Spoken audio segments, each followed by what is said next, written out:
just because the Prime Minister dressed up in racist costumes so many times he can't remember them all doesn't mean every single Liberal is a racist. Just because the Prime Minister had tried to help a corporation avoid prosecution after it stole from some of Africa's poorest people doesn't mean all Liberals are racist. Just because about a half dozen Liberal MPs who are racial minorities have complained about his treatment of them does not mean that all Liberals are racist. Exactly. That is guilt by association. Why doesn't the Prime Minister opt instead for personal responsibility? The Honourable Government House Leader. Mr. Speaker, I hope that I've been clear in all of my comments, that I respect the honourable colleagues on the other side, just as I believe they respect the colleagues that are on this side and the work that we do and the people that we are. There are times in our political discourse where we see things that are abhorrent, and all I would ask is that we equally call it out. When I saw swastikas on the street, when I saw what had happened, it's time to move on. And what I would ask is, instead of trying to inflame the situation, let us de-escalate the situation. Let us work together to find a way to stop the lockdown that is happening of this city, so that citizens can move forward with their lives and any legitimate grievances can be fairly heard. The Honourable Member for Carleton. Well, Mr. Speaker, I agree. We should always call out evil symbols and the individuals who are individually responsible for putting them up. I remember a January 2018 event where the Prime Minister stared straight at a swastika and, instead of condemning it, said, "Thank you for coming, sir." We on this side condemn evil symbols whenever they are used. I do respect that member. I just wish his government would respect the thousands of people who are fighting for their livelihoods right now, who are trying to do the best to get this country back on track. The Honourable Government House Leader. We are in a time of global crisis, a time when so many are being adversely affected by this pandemic, and our hearts go out to every one of them. The way in which we have discourse for each other will define this moment for all of us. And to those that are peacefully protesting, I would ask that their point has been made. It's time to go home and do it a different way. That continuing to lock down this city and continuing to do what's happening, it is deeply disturbing for Canadians to see the way that this city and our symbols are being treated.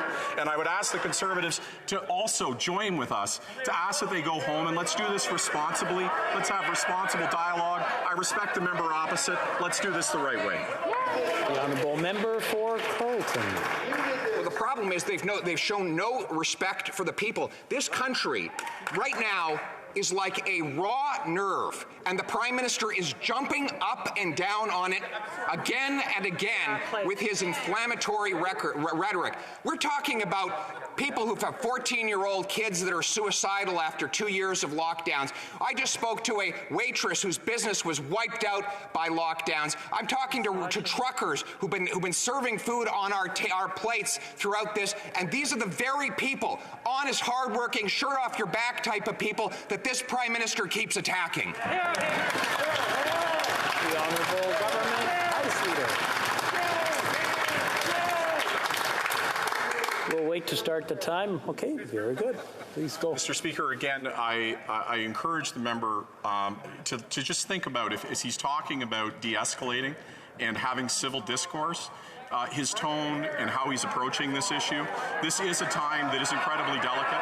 We are in a moment where there is a raw nerve that is being touched. How we talk to each other, Mr. Speaker, how we deal with one another. I'm going to interrupt the Honourable Government House Leader and just wait till everything calms down a moment, and then allow him to start from the top, because I'm sorry, I didn't have a chance to hear it all, and I'm sure the Honourable Member from Carleton asked a question he wanted an answer to, and he wants to hear it, and we're just not hearing anything because of the noise. The Honourable Government House Leader, please proceed. I have an instinct, and that instinct is that Canadians expect us today, when they're seeing what's happened over this weekend, to watch the dialogue in this chamber be as respectful as possible, for us to dial down our rhetoric and our language, for us to engage in one another and find an off-ramp from the escalation that has occurred, because this is not healthy. In a healthy democracy, we have respectful debates that don't involve some of the things that we've seen. And all I'm asking for is for us to engage in a constructive way. So if we could attempt in this place, in this hour, to be equal to that, I hope that we can move forward on that basis, Mr. Speaker. Well, member for Carleton. Well, I couldn't agree more. And, Mr. Speaker, I was out at an overpass as the truckers went by. And what I saw were cheerful, patriotic, optimistic Canadians who want their freedom back and want their livelihoods back. And they're standing up for their fellow Canadians, the 60% of families who fear they can't feed themselves. The 28-year-old kid living in mom's basement because he can't afford a home. The small businessman wiped out by endless lockdowns by incompetent politicians. These are the people that are standing up and fighting for their livelihoods and their freedom. Why won't the government finally stand with them? The Honourable Government House Leader. Mr. Speaker, I have a fundamental difference, and that is that I don't believe that my enemy is across the aisle. I believe that our enemy is this pandemic, and that our enemy is ending this pandemic and getting everybody to get vaccinated and to move forward in a way where the concerns that he's talking about, being affected by a global crisis, means that they are supported. This is a time of collective trauma. It requires us to be compassionate, to work with another, and understand that our common enemy is the virus and not one another.